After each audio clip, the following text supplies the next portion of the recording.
Bismillahirrahmanirrahim. Assalamu alaikum. Welcome to another video tutorial on the channel of BioKids. Before starting the lecture, I welcome you all to the channel once again. आज बच्चा हमने जो topic है respiratory disorders का वो discuss करना है. That is almost last topic of the chapter number 14 respiration, जिसमें at the end of chapter अब हमने डिसऑर्डर्स डिस्कस करने हैं और फिर इसके लेक्चर के एंड पर हम इंशाल्लाह चैप्टर की समरी भी करेंगे. जैसे फर्स्ट लेक्चर में हमने ओवरव्यू लिया था पूरे चैप्टर का, तो ऑब्वियसली जैसे कि आपको आइडिया भी है कि हम इसी तरह से अपने टॉपिक को, अपने चैप्टर को क्लोज़ करते हैं कि हम लास्ट लेक्चर के बाद उस पूरे के पूरे चैप्टर की समरी भी डिस्कस कर लेते हैं. सो हमारा आज लास्ट टॉपिक होगा रेस्पिरेटरी डिसऑर्डर्स का. So before starting the lecture हम इसका एक ओवरव्यू ले लेते हैं कि आज हमने क्या सीखना है या क्या चीज़ हमने डिस्कस करनी है. दो हमारे मेन ही पॉइंट्स इसमें रहेंगे that are about respiratory disorders and disorders of lungs. ठीक है, यानी हमने पहले ये देखना है कि रेस्पिरेटरी डिसऑर्डर क्या चीज़ होती है और उसमें फ़र्दर दो हम चीज़ें मेनली डिस्कस करेंगे, यानी अपर रेस्पिरेटरी ट्रैक की क्या इन्फेक्शन हो सकती हैं या लोअर रेस्पिरेटरी ट्रैक के अंदर कौन सी इन्फेक्शन पॉसिबिलिटी में आ सकती हैं. सेकेंड पार्ट हमारा लेक्चर का होगा डिसऑर्डर ऑफ लंग्स के हवाले से, जिसमें ऑब्वियसली हमने डिटेल देखनी है लंग्स कैंसर की. इसके साथ एक छोटा सा एसोसिएटेड डिजीज़ है इसी टॉपिक के अंदर, एम्फीजीमा का, और फिर हम साइड इफ़ेक्ट्स देखेंगे कि इन चीज़ों के लंग्स कैंसर के क्या साइड इफ़ेक्ट्स हो सकते हैं. So that was about the overview of the lecture. ठीक है, लेकिन इसमें आपने ये बात अभी माइंड के अंदर क्लियर रखनी है कि हमारा जो टॉपिक है उसके दो ही पार्ट बनते हैं. एक है रेस्पिरेटरी डिसऑर्डर जो मेनली हमारे पास टॉपिक है, उसमें आपको फर्दर दो पॉइंट्स या दो तरह की चीज़ें डिस्कस करनी होगी, अपर रेस्पिरेटरी ट्रैक्ट के हवाले से इन्फेक्शन और लोअर रेस्पिरेटरी के हवाले से, और साथ ही इसके एक टॉपिक और एसोसिएटेड है जो कि रेस्पिरेशन का ही है लेकिन वो स्पेसिफाइड है लंग्स के हवाले से, तो हम उसको डिसऑर्डर ऑफ लंग्स का नाम दे रहे हैं. अब वन बाय वन इसकी हम डिटेल देखते हैं. सबसे पहले तो इसको स्टार्ट करने से पहले मैं आपको बता दूं कि जो रेस्पिरेटरी डिसऑर्डर्स होती हैं, या बुक पर अगर आप देखेंगे तो आपको एक आध लाइन नज़र आएगी, वो मैं आपको ब्रीफ कर देती हूँ. वो इस वजह से स्लाइड में ऐड नहीं की क्योंकि वो मल्टीपल टाइम्स हम डिस्कस कर चुके हैं कि रेस्पिरेटरी चीज़ क्या होता है या डिसऑर्डर क्या है. अब रेस्पिरेटरी डिसऑर्डर बेटा ये होता है कि जब भी आपका रेस्पिरेटरी सिस्टम किसी भी किस्म की मैल फंक्शनिंग करता है, यानी वो वर्किंग नहीं कर रहा ठीक से, चाहे आपकी नेज़ल इन्फेक्शन है, चाहे आपके नोज़ में कोई हम कहते हैं इन्फेक्शन हो गई है, या नोज़ के हेयर सही से वार्म नहीं कर रहे एयर को, या सीलिया में कोई इशू है, या म्यूकस मेम्ब्रेन इरिटेट हो गई है, डिस्टर्ब है, स्ट्रक्चर सही से वर्किंग नहीं रहा है, या हम कहते हैं कि खुदा न खास्ता ट्रैकिया में इश्यूज़ हैं या लंग्स में इश्यूज़ हैं. So all of these malfunctions are group together under heading जिसको हम नाम क्या देते हैं, रेस्पिरेटरी डिसऑर्डर्स का. ठीक है, यानी ये रेस्पिरेटरी सिस्टम जो है वो इन में से किसी भी एक चीज़ की वजह से इशू क्रिएट करेगा और डिजीज़ कॉज करेगा, या हम कहते हैं कि एक आपको पेनफुल सेंसेशन, या जो पेशेंट होता है उसको पेनफुल सेंसेशन फील करनी पड़ती है. उसी में हमारा जो मेन टॉपिक था, जो मेजर पॉइंट था, वो अपर रेस्पिरेटरी ट्रैक की इन्फेक्शन है. इसमें एक ही इन्फेक्शन है साइनोसिटिस, जो बहुत ज़्यादा कॉमन होती है. पहले हम देख लेते हैं इसकी थ्योरी के हवाले से. साइनोसिटिस जो होती है ना बेटा, ये नॉर्मली मैं आपको एक चीज़ बता दूं कि ये एक ऐसी नेज़ल इन्फेक्शन होती है जिसमें हमारे जो साइनसेस होती हैं ना, जो माउथ में फेशियल बोन्स या कैविटीज़ होती हैं, ठीक है, तो उन चीज़ों के अंदर ना पस क्रिएट हो जाती है, वहाँ पे वाइब्रेशंस होना शुरू हो जाती है. अक्सर आपने देखा होगा कि कुछ लोगों को नेज़ल इन्फेक्शन होती है तो उनकी आवाज़ ना ऐसे लगता है जैसे अंदर वो वाइब्रेट कर रही है, मतलब उनकी नेज़ल वॉइस हो जाती है कि हर चीज़ उनकी बहुत ज़्यादा वाइब्रेट करना शुरू कर देती है. जैसे वो एक सिंगर भी है मेरे ख्याल में, इब्रार उल हक उसका नाम है, तो वो जब इसी तरह से अक्सर गाना गा रहा होता है तो उसको भी ये होता है कि उसकी ना आवाज़ ऐसे वाइब्रेट कर रही होती है, वाइब्रेशन उसकी बहुत ज़्यादा आ रही होती है. तो वो भी एक ऐसा पर्सन है जिसको इस डिज़ीज़ के साथ इन्फेक्शन है. तो वैसे तो ये टेम्परेरी होता है लेकिन कुछ लोगों में काफ़ी क्रॉनिक भी चलता है, लंबे टाइम तक भी चलता है. सो साइनोसिटिस आप सिंपली ये माइंड में रखें कि ये जो नेज़ल कैविटीज़ होती हैं, या जिनको हम नेज़ल साइनसिस कहते हैं, ये इनमें इन्फ्लेमेशन हो जाती है. ठीक है, सो इन्फ्लेमेशन है नेज़ल साइनसिस की, दैट में बी अक्यूट, यानी वो कम हो सकता है 2 से 8 वीक का. अगर प्रॉपरली उसको ट्रीट किया जाए तो वो ख़त्म हो जाता है 8 वीक के बाद, यानी 4-5 महीने चलता है. और chronic symptoms last much longer. अब दो तरह की ना सिम्टम्स होती हैं, एक्यूट और क्रोनिक, ये सिम्टम के लिए टर्म यूज़ की जाती है. ठीक है, एक्यूट का मतलब है ऐसे सिम्टम्स या ऐसे इलामात जो वक्ती तौर पर होते हैं, ठीक है, जो बहुत स्वेयर होंगे, यानी कुछ टाइम पीरियड के लिए, शॉर्ट टाइम पीरियड के लिए होंगे लेकिन बहुत तकलीफ दे होंगे, उसको हम एक्यूट कहते हैं. कुछ ऐसे होते हैं जो क्रोनिक में आते हैं, यानी वो बहुत लंबा अरसा चलते हैं, आहिस्ता आहिस्ता वो चीज़ें ख़त्म होती, बहुत लॉन्ग लास्टिंग होती है, उसको हम क्रोनिक का नाम देते हैं, ठीक है। सो एक्यूट भी हो सकती है, यानी अगर प्रॉपर ट्रीट कराएंगे तो 8 वीक तक ख़त्म भी हो जाएगी, लेकिन अगर प्रॉपरली ट्रीट नहीं करवाते फिर वो क्रोनिक हो जाएगी, फिर वो बीमारी जो है साइनोसिटिस की लंबी हो जाएगी। जैसे भी मैंने आपको इब्रारुल हसन की इब्रारुल हक की जो है वो बात की है।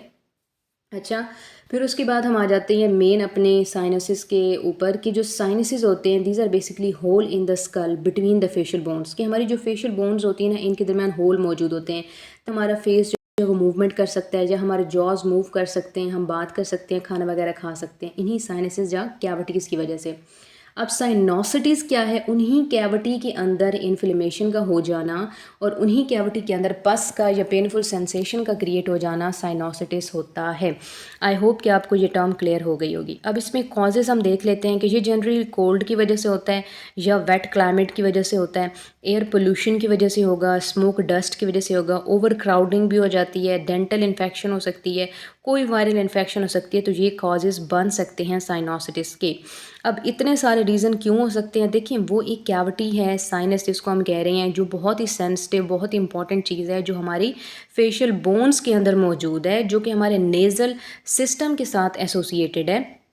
सो अगर वहाँ पर कोल्ड, या हम कहते हैं कि क्लाइमेट है, आपको बहुत ज़्यादा ठंड लग जाती है, तो उससे क्या होता है, या एयर पोल्यूशन है, स्मोक डस्ट वगैरह है, तो वो चीज़ें अफेक्ट होती हैं। वो सेंसिटिव एरिया है जहाँ पे बैक्टीरिया जो है वो, वहाँ पे हम कहते हैं कि इन ठंड की वजह से या इन चीज़ों की वजह से सेंसिटिव एरियाज़ को अफेक्ट करना शुरू कर देते हैं, तो वो एक पस की सिचुएशन क्रिएट करता है, जिसको आप नाम क्या दे रहे थे? साइनोसिटिस का, ठीक है।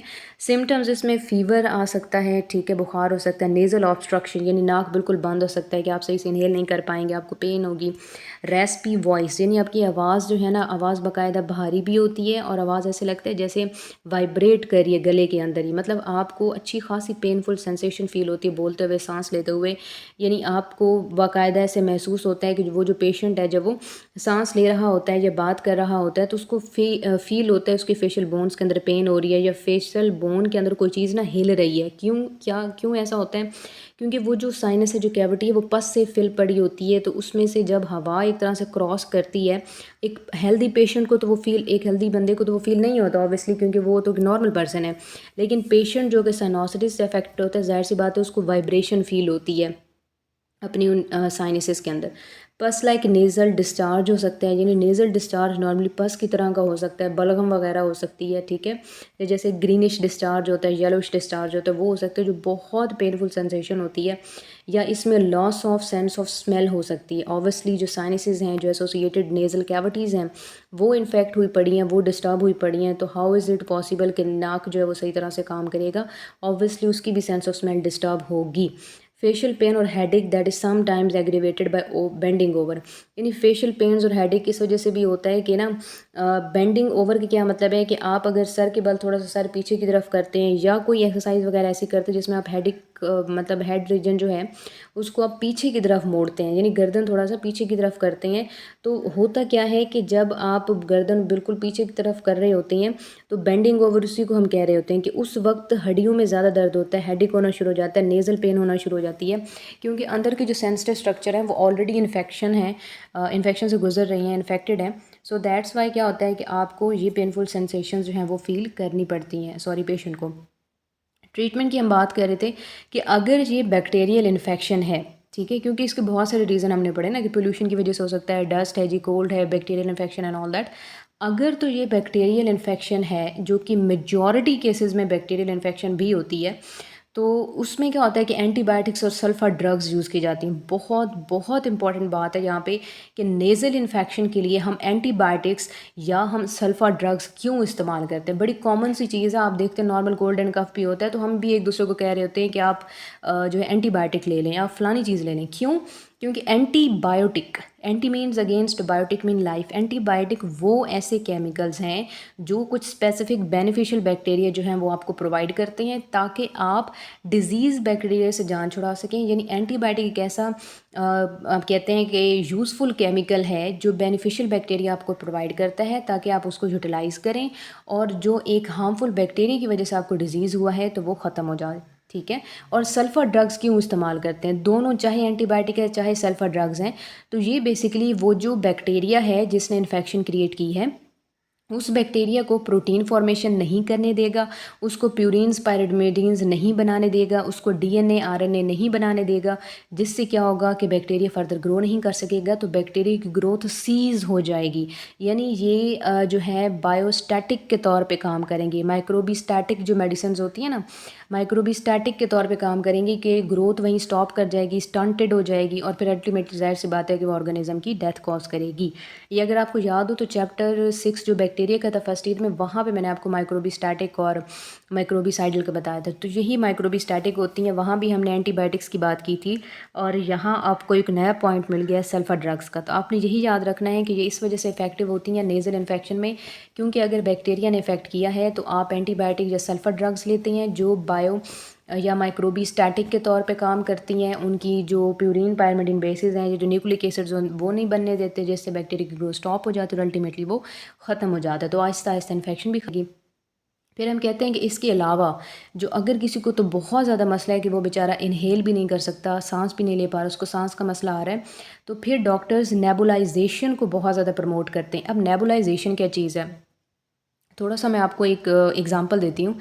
आपने अक्सर देखा होगा जिन पेशेंट को ना सांस का मसला होता है, तो डॉक्टर्स उनको क्या करते हैं कि ऑक्सीजन मास्क लगा के रखते हैं। वो साथ में ऑक्सीजन का सिलेंडर खड़ा होता है, आर्टिफिशियल ऑक्सीजन होती है उसमें, और वो बंदा जो है ना ऑक्सीजन मास्क लगा के जो है मतलब होता है उस वक्त अनकॉन्शियस होता है, तो उसको ऑक्सीजन प्रोवाइड की जा रही होती है।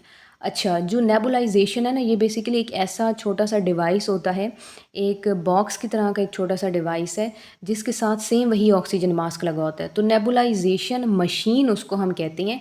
उसमें बेसिकली कुछ इंपॉर्टेंट लिक्विड्स होती हैं जो कि इनहेल करना ज़रूरी है। यानी जो लोग मेडिसिन के थ्रू काम नहीं कर सकते ना, जिन पर मेडिसिन काम नहीं करती या इशू क्रिएट करती, या स्टमक प्रॉब्लम्स हैं या डाइजेस्ट नहीं होती, और भी चीज़ें हैं कि मेडिसिन रिएक्ट कर जाती है, तो उनको आप यूँ समझ लें कि नेबुलाइजेशन के थ्रू मेडिसिन दी जाती है। कि वो जो मेडिसिन का मटेरियल है, जो लिक्विड मीडियम है, वो नेबुलाइजेशन मशीन में डाल दिया जाएगा। नेबुलाइजेशन मशीन का काम ये है कि उसने लिक्विड को कन्वर्ट कर देना है वेपर्स के अंदर, स्मॉल ड्रॉपलेट्स के अंदर, और वो जो ऑक्सीजन वाला मास्क होता है ना, सेम वही मास्क वो बंदा अपने चेहरे पर लगा लेता है और उसमें से इनहेल करता है, यानी इनहेल करने की कोशिश करता है। तो जैसे जैसे ये नेबुलाइजेशन वाले वेपर्स वो इनहेल करता है, तो जो उसकी नेज़ल साइनसेस हैं, जो नेज़ल कैविटीज़ हैं जिनमें बैक्टीरियल इन्फेक्शन है, तो वो वहाँ से आहिस्ता आहिस्ता क्लियर होना शुरू हो जाता है, उसको सांस लेने में आसानी होती है। ठीक है, तो ये एक प्रोसीजर है नेबुलाइजेशन का।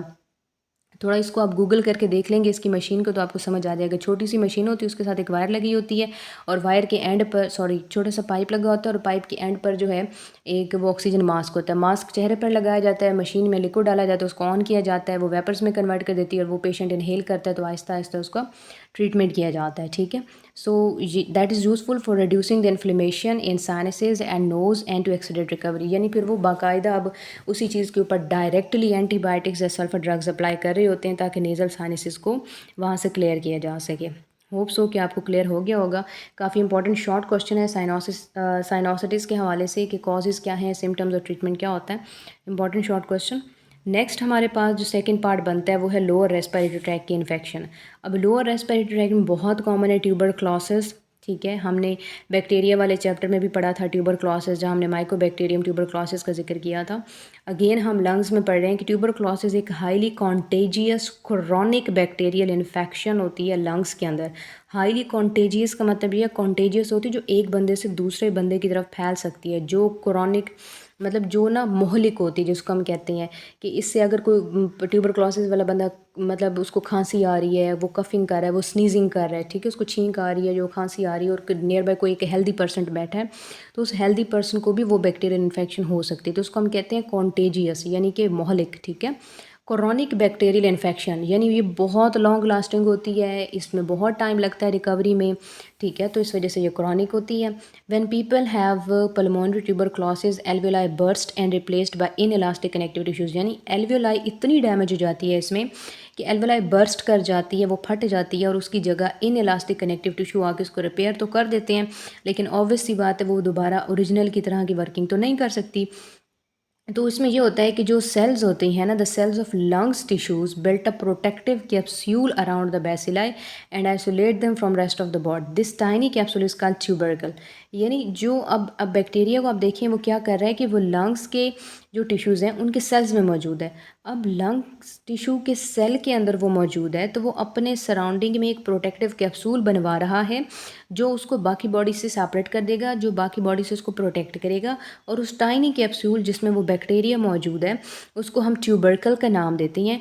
ट्यूबरकल रप्चर करती है, बैक्टीरिया रिलीज़ हो जाता है and that infect other parts of the lungs. यानी एक जगह जहाँ पर वो बैक्टीरिया मौजूद था उस बैक्टीरिया ने एल्वेलाई को डैमेज किया, एल्वेलाई बर्स्ट कर गई, तो वहाँ पर इन इलास्टिक कनेक्टिव टिश्यू बन गया।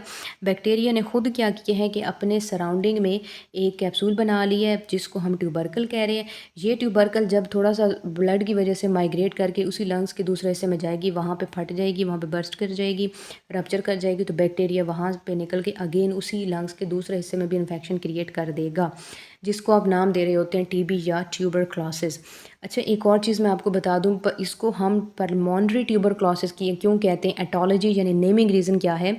बेसिकली पल्मोनरी ट्यूबरक्लोसिस एक highly contagious chronic bacterial infection of lungs होती है जो कि माइकोबैक्टीरियम ट्यूबरक्लोसिस की वजह से काज होती है। दैट्स वाई इसको नाम दिया जाता है पल्मोनरी ट्यूबरक्लोसिस का। ये इसका नेमिंग रीज़न या इसका एटोलॉजिकल रीज़न होता है। और फिर उसके बाद आपने सेम ऐसे ही लिखना है जैसे आपको सामने नज़र आ रहा है। कॉजेज़ इसमें आपको बता दिया है कि माइकोबैक्टीरियम ट्यूबरक्लोसिस है। Symptoms low grade intermittent fever, यानी आहिस्ता आहिस्ता वक्फे वक्फे से बुखार होता है, ज़्यादातर शाम में बुखार होता है। इसमें नाइट स्वेट्स यानी रात को बहुत ज़्यादा पसीना आना, ठंडे पसीना जिसको भी कहते हैं। और वेट लॉस होता है। एनोरेक्सिया यानी कि जो है ना खाने पीने का बिल्कुल दिल नहीं करता, भूख नहीं लगती, जिसको एनोरेक्सिया नर्वोसा भी कहते हैं कि भूख बिल्कुल लगती नहीं है।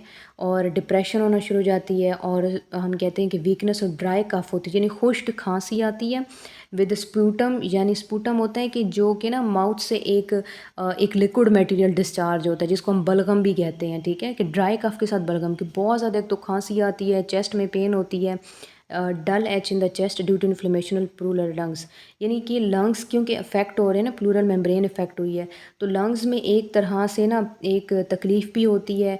तो जैसे वो उस बंदे को सांस लेने में भी जो है ना मुश्किल होती है। और वो जब सांस ले रहा होता है उसको बाकायदा फील होता है कि मेरे लंग्स के अंदर कोई चीज़ ऐसे हल्की फुल्की सी चल रही है, क्योंकि वो ना वाइब्रेट कर रही होती है एयर उसके अंदर, सही से वो मतलब इनहेल एक्सहेल नहीं कर पा रहा होता। और उसको खुश्क खांसी आती है, ड्राई कफ आती है।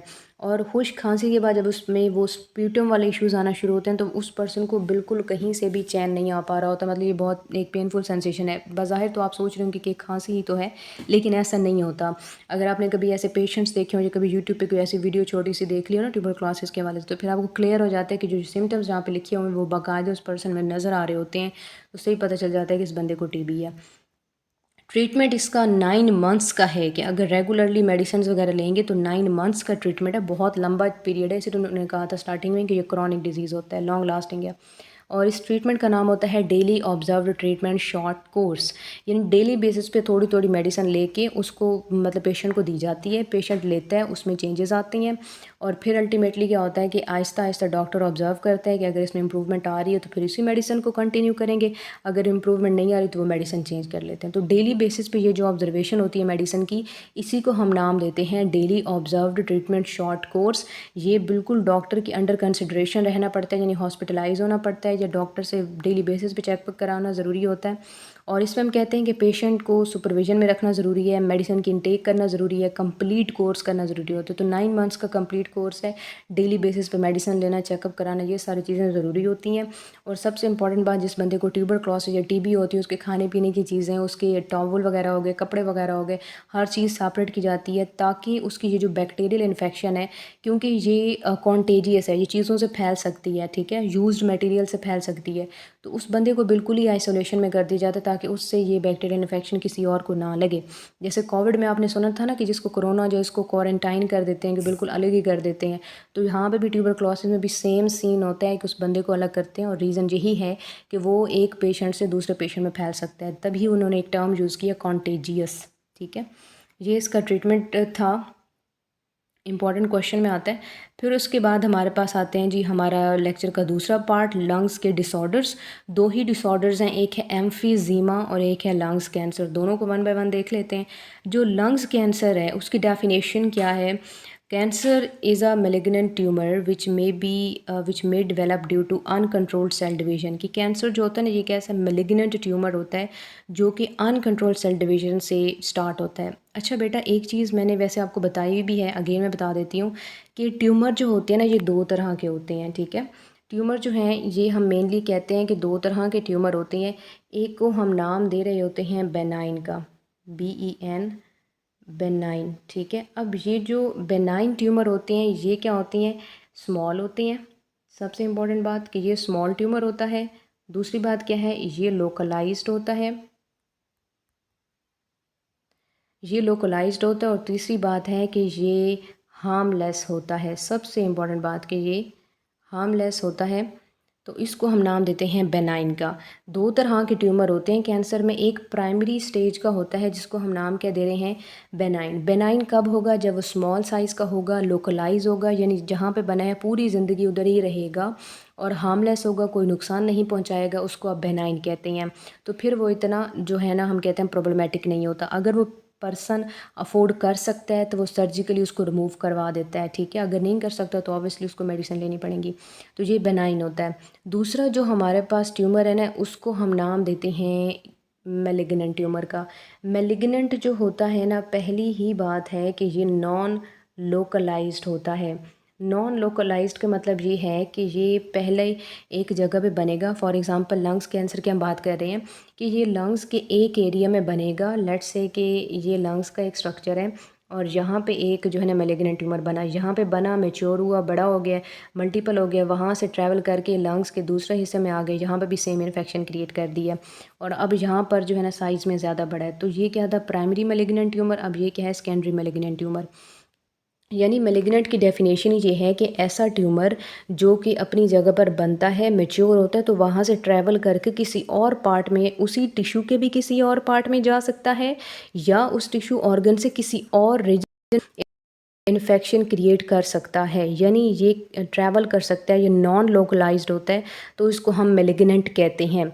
मेलिग्नेंट होता है, साइज़ में भी बड़ा होता है और डेफिनेटली ये हार्मफुल होता है, क्योंकि ये जहाँ भी जाता है ये अनकंट्रोल्ड डिवीजन क्रिएट करता है। ये जहाँ भी जाता है उस टिश्यू को, उस ऑर्गन को डैमेज करता है। मैं अगेन रिपीट कर देती हूँ कि मेलिग्नेंट ट्यूमर का मतलब है एक ऐसा ट्यूमर जो एक जगह पे मौजूद था, वहाँ पर बना है, और बनने के बाद जो है वहाँ से ये दूसरे जगह पे चला जाता है। वो टिश्यू, उसी टिश्यू या ऑर्गन के अंदर भी हो सकती है दूसरी जगह, या वो दूसरी जगह किसी और टिश्यू, किसी और ऑर्गन में हो सकती है कि वहाँ जाके ये सेम अनकंट्रोल डिवीजन कॉज करता है। दैट्स वाई हम इसको अनकंट्रोल सेल डिवीजन कहते हैं।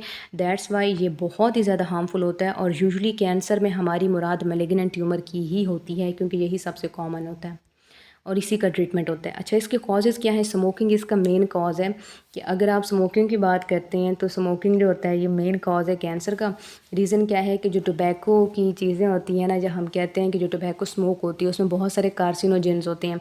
कार्सिनोजिन मीन कैंसर कॉजिंग एजेंट्स। कोई भी हम कहते हैं कि हाईली आयनाइज्ड कैटाइन एनाइन जो होता है, जो टिश्यू को डैमेज कर सकता है, उस टिश्यू या सेल के अंदर अनकंट्रोल डिवीजन स्टार्ट कर सकता है, उसको हम कार्सिनोजेन का नाम देते हैं, यानी कैंसर कॉजिंग का। फॉर एग्ज़ाम्पल एस्बेस्टॉस जो है ये केमिकल है, ठीक है। आर्सेनिक एक केमिकल है जो बहुत ज़्यादा जल्दी जो है ना कैंसर कॉज करवाते हैं, ये चीज़ों को डैमेज करते हैं। या रेडिएशंस हैं, जैसे गैमा रेडिएशन है, एक्स रेज़ हैं, या सनलाइट मतलब होती है उसमें यूवी रेज़ होती हैं, या हम कहते हैं कार के जो एग्जॉस्टेड फ्यूम्स होते हैं, यानी जो धुआं होता है ना, तो उसमें बहुत सारे कार्सिनोजेंस होते हैं। तो ये सारे कार्सिनोजन हैं क्या? बेसिकली ये जितने भी हमने अभी चीज़ें सामने पढ़ी हैं, जो डिस्कस की हैं, ये कार्सिनोजेन यानी cancer causing agent highly ionised negative ion होते हैं मेनली। समटाइम्स पॉजिटिव हो सकते हैं, बट मेनली ये हाईली आयनाइज्ड नेगेटिव आयन्स होते हैं, जो जहाँ जाते हैं, जिस सेल टिश्यू के अंदर जाएंगे, वहाँ पे अनकंट्रोल्ड डिवीजन शुरू करवा देते हैं, वहाँ पे मेलिग्नेंट ट्यूमर शुरू करा देते हैं। इस वजह से हम इसको कार्सिनोजेन या कैंसर कॉजिंग का नाम देते हैं। ठीक हो गया। इसमें एग्जांपल ज़रूर याद कर लेनी है, ये एमसीक्यूज़ में आ सकती है, ठीक है। और दूसरी बात, हमारे पास सिम्टम्स आते हैं, तो सबसे पहला इवेंट तो ये होगा, that is thickening and callousing of cells lining the bronchi, यानी जो ब्रोंकाई है ना उसकी जो लाइनिंग है वो बहुत ज़्यादा थिक होना शुरू हो जाएगी रूटीन से ज़्यादा। और कैलॉसिंग, कैलॉसिंग कहते हैं कैलस फॉर्मेशन। कैलस क्या चीज़ होती है कि एक सेल बहुत ज़्यादा ग्रो करता है ना। नॉर्मली हम लेट्स से कि ये कह देते हैं कि हमारे पास अगर मैं थोड़ा नीटली इसको ड्रॉ करूँ कि हमारे पास ना ये एक ट्यूब है जिसको हम कह रहे थे कि ये ब्रोंकस है, ठीक है। अब इस ब्रोंकस के अंदर हम कह रहे हैं कि अंदर जो है ना थिकनेस इस तरह से हो जाती है। अब ये इतनी ज़्यादा थिक हो जाएगी तो सेंटर का यही एरिया है डॉटेड, यानी सिर्फ इतना ही बच जाएगा। ये सारा एरिया तो थिक हो गया, यानी ब्लॉकेज हो गई है, रास्ता अब क्या हो गया, नैरो हो गया, ठीक है। एक बात हो गई कि थिकनिंग हो गई है। दूसरा क्या है, कैलॉसिंग, या ये कैलॉसिंग क्या होती है, कैलॉसिंग कैलस फॉर्मेशन को कहते हैं। अब ये एक सेल डिवाइड करते हैं ना बेटा, ठीक है, माइटोसिस से डिवाइड करेगा, नॉर्मल सेल है तो ये दो में कन्वर्ट होना चाहिए था ना। ये नॉर्मल एक माइटोसिस या डिवीजन होती है, लेकिन कैलॉसिंग में क्या होता है कि ये एक सेल डिवाइड कर गया है ना, वो दो में कन्वर्ट हो जाएगा, दो आगे फ़ौरन से फर्दर दो में कन्वर्ट हो जाएंगे, ये भी आगे दो में कन्वर्ट हो जाएंगे, ये भी आगे दो में कन्वर्ट हो जाएंगे, ठीक है, वो आगे फिर दो में कन्वर्ट हो जाएगा।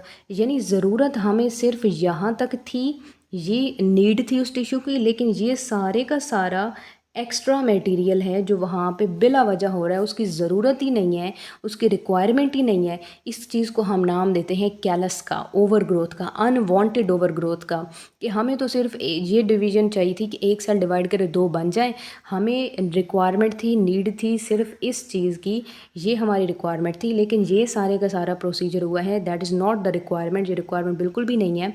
सो दैट्स वाई हम क्या कहते हैं कि ये नॉर्मली हमारे पास आती है कैलस फॉर्मेशन के अंदर।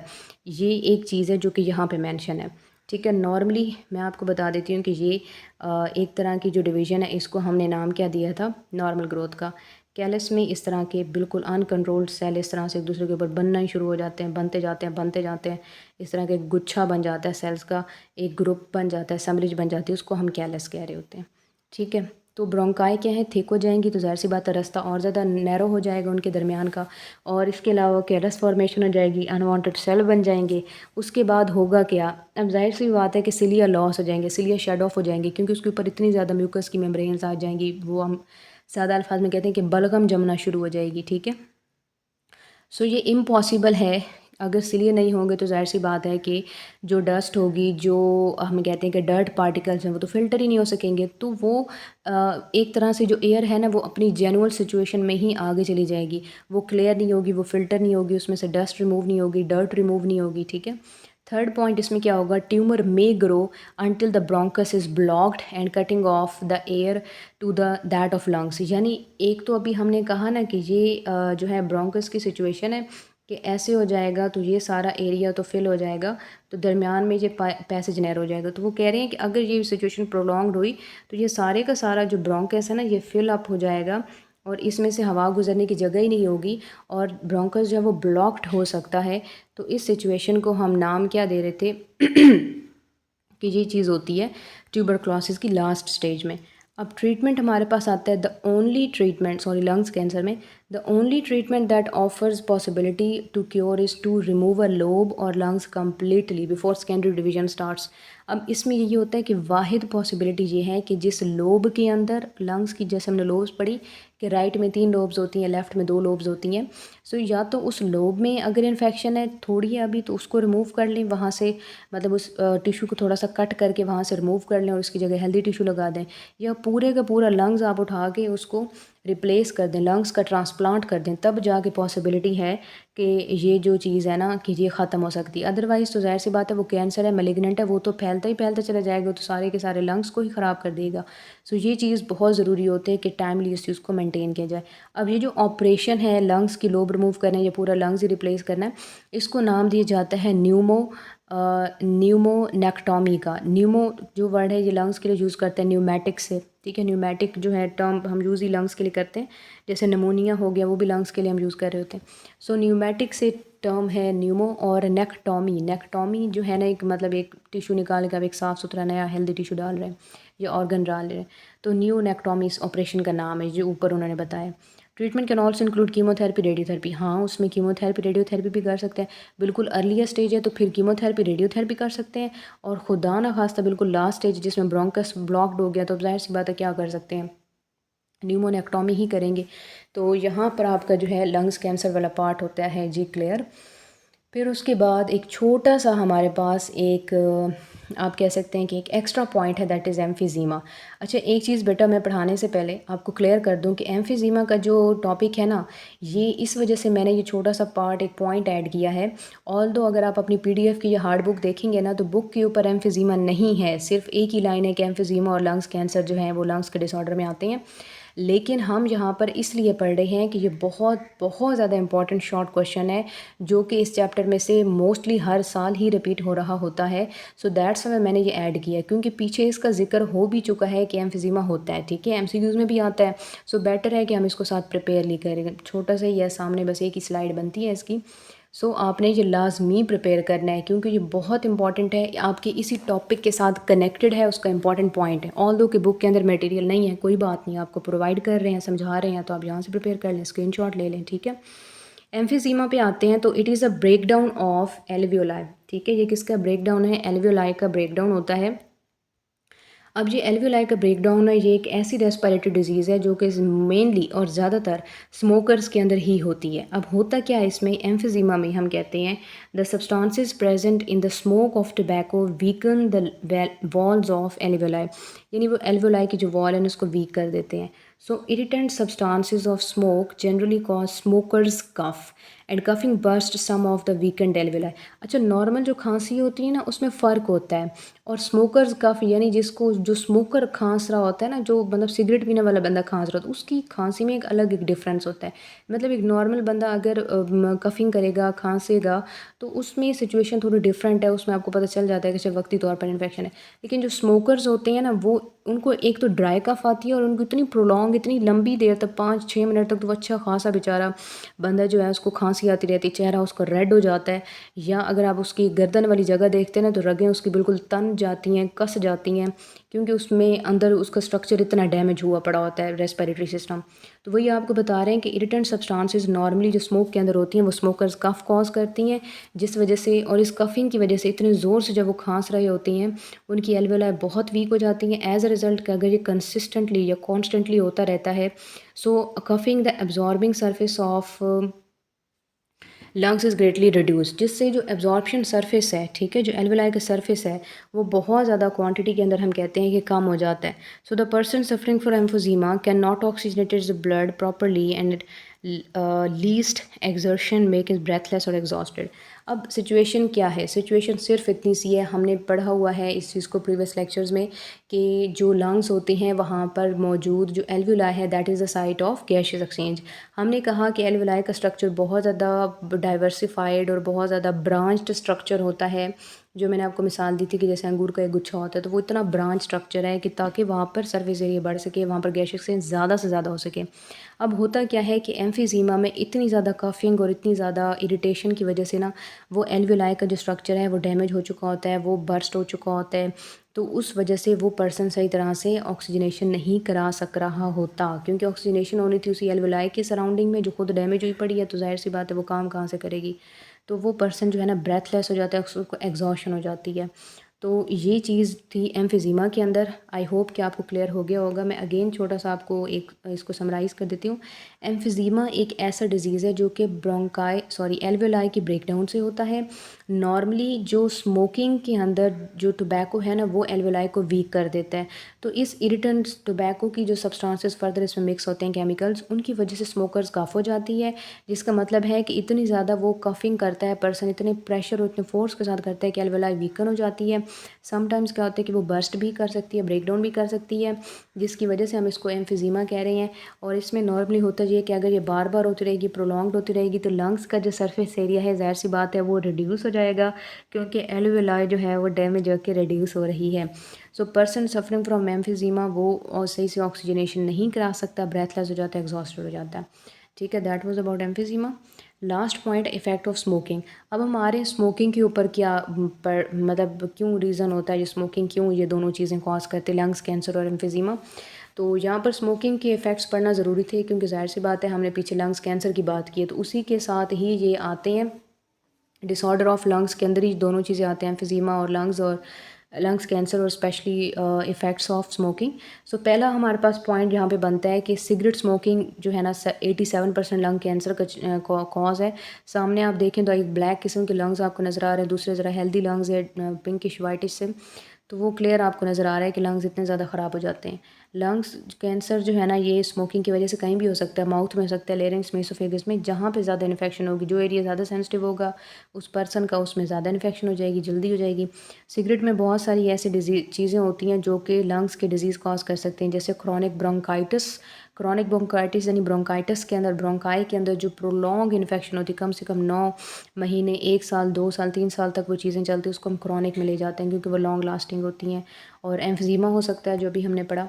फिर सिगरेट की वजह से जो उसमें केमिकल्स होते हैं ना, वो बेसिकली एयर पैसेज वेज हैं जो हमारे नेज़ल कैविटी है, ठीक है, लेरिंग्स है, ट्रैकिया है या ब्रोंकाई हैं या डायरेक्टली लंग्स हैं, उनमें प्रॉब्लम क्रिएट करती है, ख़ासकर सुबह ही सुबह मॉर्निंग कफ, क्योंकि सुबह आपका गला खुश्क होता है, अभी आप सो के उठे हैं, गला खुश्क होता है तो उनको बहुत ज़्यादा खांसी आती है, सांस लेने में दिक्कत होती है।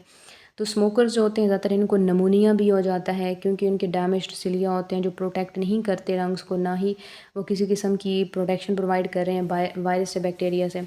फिर ऑलमोस्ट हम कहते हैं कि इमीडिएटली इसमें जो है ना मतलब ब्रीदिंग बहुत मुश्किल हो जाती है, शॉर्ट टाइम के बाद इसको अस्थमा या एलर्जीज़ भी हो सकती हैं।